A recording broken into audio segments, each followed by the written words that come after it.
ते भीमाशंकर विकास आराखड्याच्या संदर्भात आम्ही सगळेजण समाधानी आहोत. माननीय जिल्हाधिकारी महोदयांनी आता नवीन श्री क्षेत्र भीमाशंकर आदर्श ग्राम प्रकल्प विकास आराखडा जो सादर केलाय तो पण व्यवस्थितपणे सादर केलेला आहे. साहेब, भीमाशंकर मंदिर हे खेड तालुक्यात येत आहे. काही वेळेस तालुका आंबेगाव लिहिला जातो, तर तिथं खेडचं दुरुस्ती करण्यासाठी एक विनंती आहे. दुसरा मुद्दा साहेब, त्याच्यात आता भीमाशंकर वाडी जे आता नवीन तयार करतोय आपण, तर त्या भीमाशंकर वाडीमध्ये शेजारीच एक भीमाशंकरची पदरवाडी आहे साहेब. ती पदरवाडी माळींसारखी परिस्थिती आहे. 16च घरं आहेत साहेब. जर त्या भीमाशंकर वाडीमध्ये ही 16 घरं जर बांधली गेली, त्याचा समावेश केला तर खूप चांगलं होईल. कारण त्याच्यासाठी यापूर्वी LAQ वगैरे 2-3 वेळा झालेत साहेब. तर ती 16 घरं भीमाशंकर वाडीमध्ये समाविष्ट करावीत अशी एक विनंती आहे.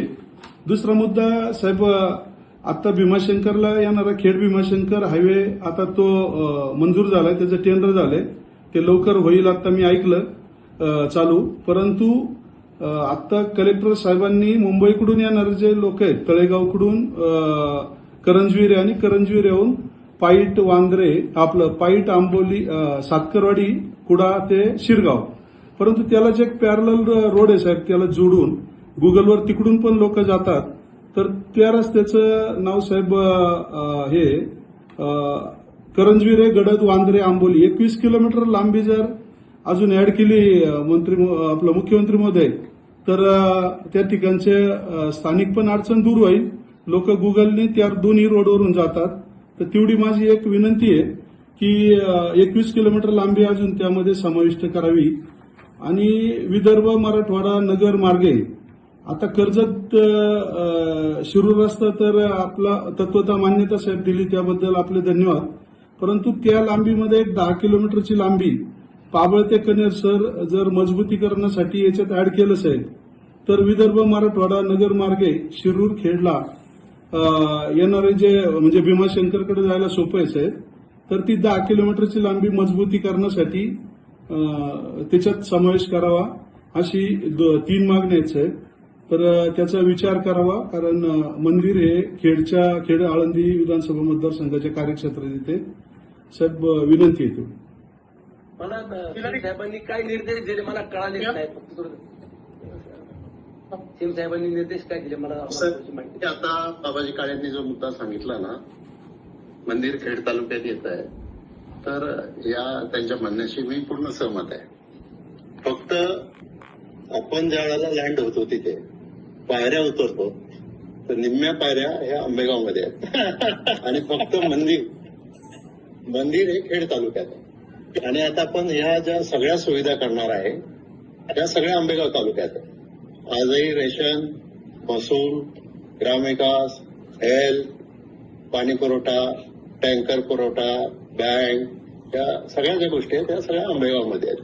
त्यामुळं माझी सूचना अशी आहे की आम्ही काय अजून एवढे मोठे कोणी झालो नाही, देवाशी मला कोण येते, त्याला खेड आंबेगाव असं संयुक्त नाव दिलं तर काही हरकत नाही. मी वळसे पाटील साहेब, मी सहमत आहे तुमच्या मताशी. खेड आंबेगाव कायम नाव ठेवावं, खेड आंबेगाव ठेवलं तरी चालतंय. परंतु भीमाशंकरवाडी ही खेड तालुक्याचं 1 नंबरचा बूथ आहे. अडचण नाही. हा, भीमाशंकरवाडी ही खेड तालुक्यात आहे. सेम साहेब तुम्ही मगाशी निर्देश शेळके साहेब एक मिनिट महत्वाचे. बोलताय त्यामुळे माझं काम अर्धवट. अहो शेळके साहेब, मी माझे एकच मिनिटं म्हणणं फक्त सीएम साहेबांशी बोलतोय मी. साहेब, मी जे आता वळसे पाटील साहेबांनी सांगितलं खेड आपलं आंबेगाव खेड भीमाशंकरला समाविष्ट ते बरोबर आहे. फक्त एक विषय असा आहे साहेब, मी जे 3 मुद्दे मांडलेत तर तेवढं आपल्या संबंधित यंत्रणेला साहेब आदेश द्यावेत, विनंती आहे. हेच सांगितलं कलेक्टरांना की तुम्ही जे 3 मुद्दे मांडलेले आहेत ते 3 मुद्द्यांची नोंद घेऊन त्याच्यावर त्यांनी कारवाई करावी. धन्यवाद. सिंग साहेब, मी मगाशी जे मुद्दे उपस्थित केले त्या भीमाशंकर देवस्थानच्या नावाच्या खाली आपल्या आमदारांनी आणि आंबेगावच्या आमदारांनी असा निर्णय घेतला की ते खेड आंबेगाव असं करायचं, आणि त्याला तालुक्यातनं प्रचंड विरोध होता. माझा सुद्धा त्या गोष्टीला विरोध आहे. म्हणून या संदर्भात सगळ्या कार्यकर्त्यांना याची कल्पना असावी म्हणून आज ही बैठक आपण आयोजित केली. याचा मूळ उद्देश आहे आपल्या सगळ्यांना माहिती आहे की अनादी काळापासून खेड तालुक्यामध्ये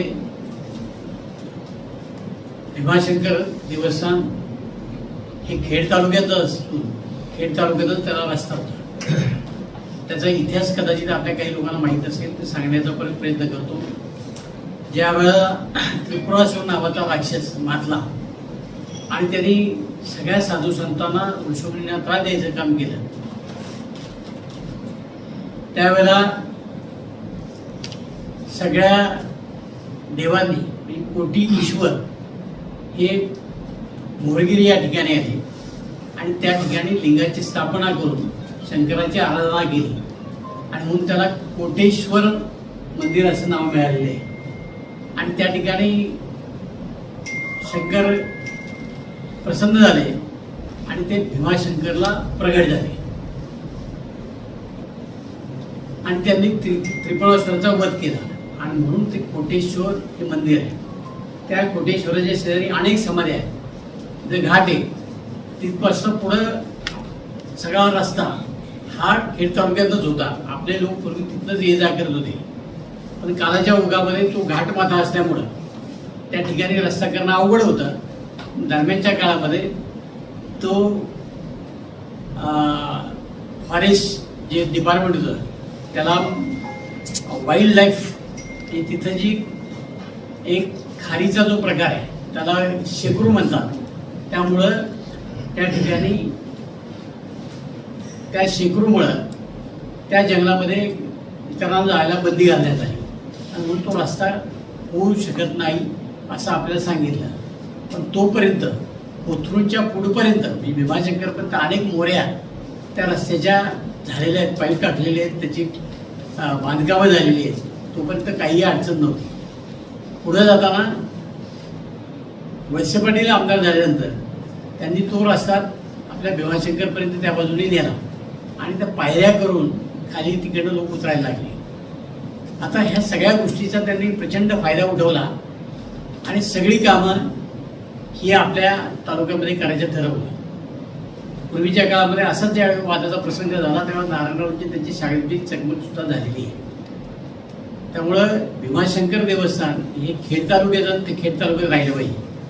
2004 साली मी आमदार झाल्यानंतर आमची DPDCची बैठक पुण्यामध्ये होती. येणार काय DPDCच्या बैठकीला यायचं नव्हतं. यांनी ती गपचूप बैठक ही आंबेगावमध्ये लावली आणि सुरेश कौत्रे ते सगळे जे ब्राह्मण यांच्या मदतीने ते अध्यक्ष झाले. 10 वर्ष ते अध्यक्ष राहिले आणि त्या कालखंडामध्ये उपाध्यक्ष कमीत कमी मला करायला ते केलं नाही, त्याने उपाध्यक्ष होऊच दिलं नाही. कायम सातत्यानं सापत्नूक वागणूक देण्याचं काम त्यांनी या निमित्तानं केलेलं आहे. येणारा सगळा निधी तीर्थक्षेत्राचा किंवा भीमाशंकर परिसर विकासाचा जो निधी आहे तो त्याने आपल्या आंबेगावमध्ये वळवला. आज त्या ठिकाणी बांधकामं केली, त्याचं MTDCला दिलं. तिथं पाण्याची कुठली प्रकारची सुविधा नव्हती. आज आपल्याकडे भीमानदेव धरण आहे, बॅकवॉटरपर्यंत आपल्याला पाणी उचलता आलं असतं. इथं बऱ्याच गोष्टी करता आल्यापासून त्या त्याने होऊ दिल्या नाही आणि मग सगळा निधी कसा आंबेगाव तालुक्यामध्ये वापरता येईल तो अनेक वेळा मी त्यांना सांगितलं की भीमाशंकरचा इतिहास हा कोटेश्वर आहे. भीमाशंकरची देखभाल करण्याकरता जो बोरगड म्हणून आहे तो आपल्या तालुक्यामध्ये तिथं पूर्वी राजाने व्यवस्था करून ठेवली बोरगडावर. तिथं पाण्याच्या टाक्यात, तिथं देवीचं मंदिर आहे, तिथे शंकराचं मंदिर आहे आणि तिथं Bhimashankar. Subscribe now and press the bell icon. Never miss an update.